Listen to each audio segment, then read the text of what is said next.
Hi everyone, I'm Utkarsh and this is my PRS Custom 22.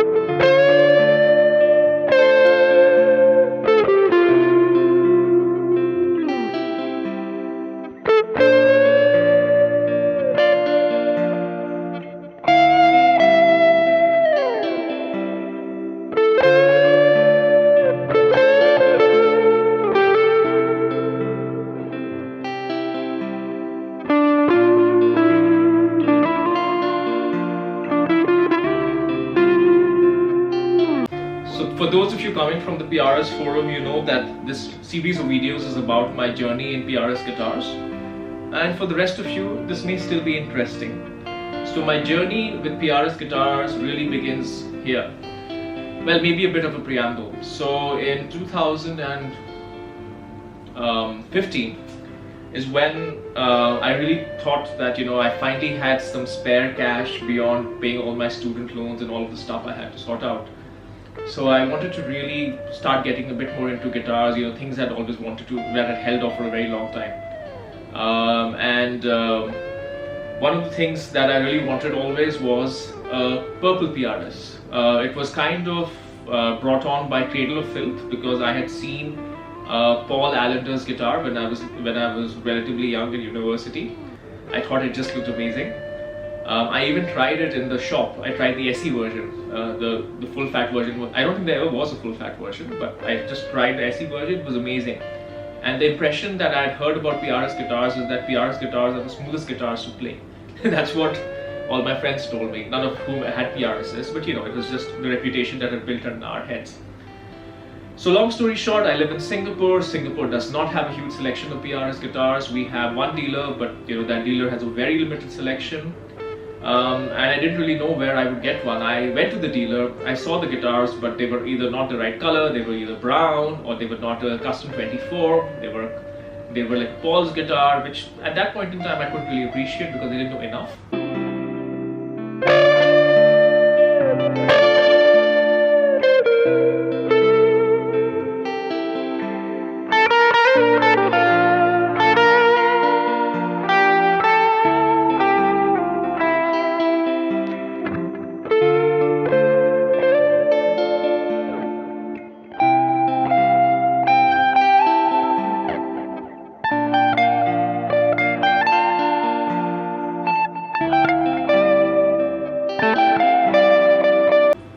So point was, I almost, and it was a huge stretch for me, I almost ended up on a Dusty Waring, sorry, I'm butchering his name.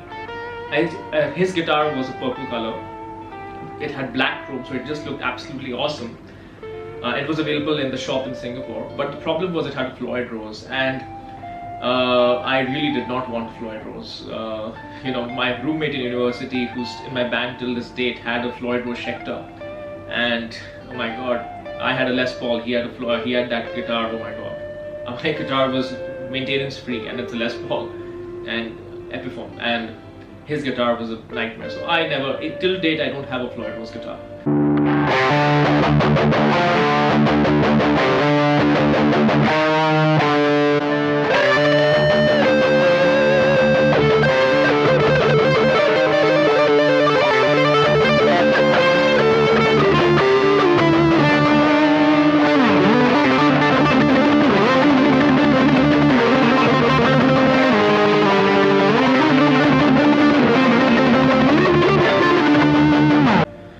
So finally, it was a huge sum of money to pay for that guitar, and it had Floyd Rose. I did end up going for it. As luck had it, a business trip was planned, and it was going to Japan.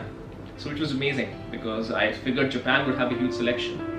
At that point in time, I don't know if Digimart was there or not, but it wasn't that easy to figure out what guitars. I asked somebody's friend, and they said, "Oh, there's this store called Ishibashi Music. You should go there." I found something. I found a Japanese website, which I'll flash right now. And I thought, yeah, that guitar looks good. And I saw a bunch of purple guitars. So I went down to the store. I had very little time. I literally had a very packed work schedule. I literally had all of a 3-hour break. So I literally took a cab, which in Japan is super expensive. Went down there. This was my second time in Japan, so I didn't want to risk, not finding the place. and this was probably at that point in time the best PRS showroom I'd ever seen. It was Ishibashi Music, I'm forgetting which branch now, and it was just, they had such a huge selection, and they even had a sale going on, and it boiled down to 3 guitars for me, all purple. There was a purple Custom 24 regular. It's more violet than anything else. There was a purple Custom 24 Floyd, again Floyd, but it had an ebony fretboard, and at that point in time I really wanted an ebony fretboard. And then there was the one which looked closest to the color I wanted, which was this guitar, Custom 22. But the problem was it was a Custom 22, and at that point in time I didn't know the difference between 22 and 24 fret guitars. I figured 24 is better, 22 is worse. I didn't know that you get a nicer neck tone from a 22 fret. So immediately the tone of the Custom 22 just drew me in at that point in time, especially, and I always look for the neck tone, and that's how I ended up, even though I wanted a Custom 24, I ended up with this guitar, a Custom 22, because of the color, which is a custom color, and the tone.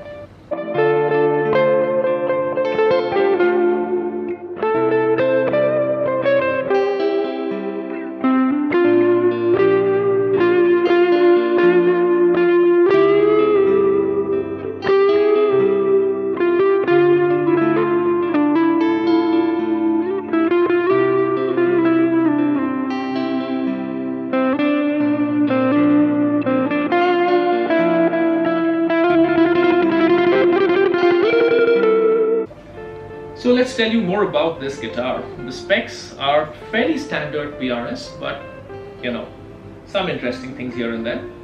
So this is Custom 22 2014, mahogany body, maple top, flame maple top. It has a custom ordered by the dealer purple color, which is just awesome. Nickel hardware. It has 5708s, both in the bridge and the neck. Rosewood fretboard, pattern neck, not pattern, regular pattern, which is almost like the old white fat, but not as big. Rosewood on the top, on the headstock veneer, standard nickel tuners, phase 3, and yeah, black backed. That's pretty much it. So fairly standard 5708s. So nothing out of the world beyond the color, but the color is exactly what I wanted. It's a very, very easy playing guitar, and we'll get a little bit more into what's good about this guitar and what's not.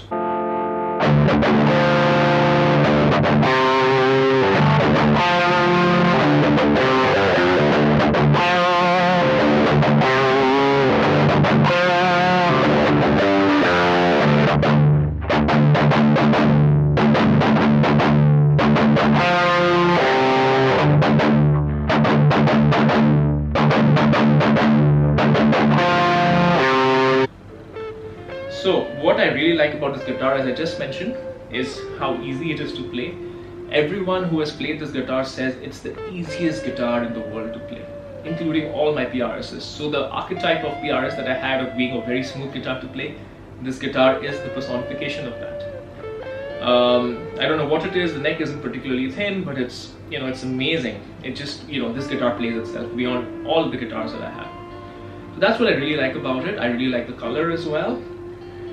What I don't like so much about this guitar, and that was one of the reasons I did not become a quote-unquote PRS guy. I don't know whether I am a PRS guy or a Gibson guy. I don't know whether such classifications are appropriate, but as much at that point in time, I could safely say for a period of time, even after I bought this guitar, I was still a Les Paul guy, a Gibson guy, and the reason was the sound. Now, people love the 5708s for being particularly articulate, and they are very articulate pickups, but to my ear, it is just too thin sounding. This was best personified to me when I tried playing The Loner by Gary Moore on this one, and the tone that I use for that is I go to the bridge pickup and I roll off a bit of the tone.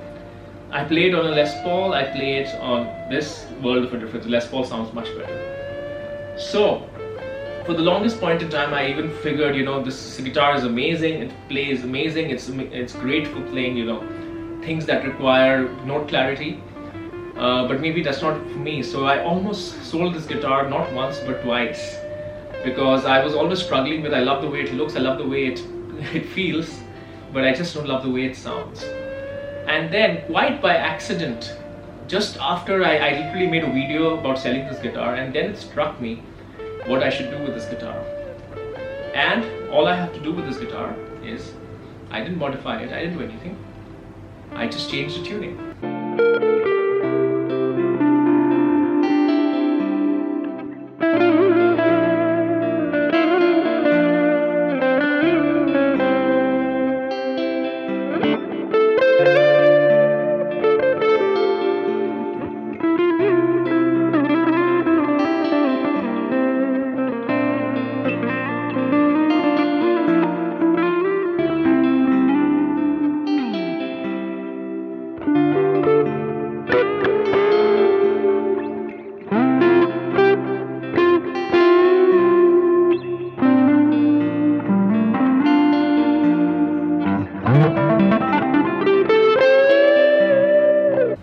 Guitar is now my D guitar, with which I do play Cradle of Filth and Children of Boredom and any sort of metal out there. And it's perfect because slightly going a little bit lower down with thicker strings beefs up the tone a little bit, so it's no longer as thin. And when you go a bit lower down in tuning, you need that the articulation. So this is now my D standard / drop C guitar. I string it with, I think it is 13 to 56 or whatever that gauge is called. Sorry, 12 to 56, not 13, it's 12, yeah. 12 to 56, so it's great. Still plays amazingly well. So all the features that that were good at E-tuning, like easy to play, are still there. Yet tuning it down kind of brings it closer to a nicer sound for that particular kind of music. And yeah, this guitar is easy to play, so I am able to play those more technical stuff, right? There's some guitars I can't even dream of trying to play some of Alexi Laiho's fast runs or even try out Pedifree. So yeah, that's what this guitar is all about. This guitar is my metal guitar. It looks metal, it's tuned in D, and it's my first PRS. And in a way it's right that it's my metal guitar, because the reason that I got into PRS to begin with was the aesthetic of a metal band. So yeah, so this has been part 1. Next week we shall have part 2, and part 2 is probably, at least the PRS guitar of mine, that is, well, none of my guitars are famous, but that is the most famous of all my guitars, because that has the most number of views on my YouTube channel, and I think you know what it is. Alright, till next time.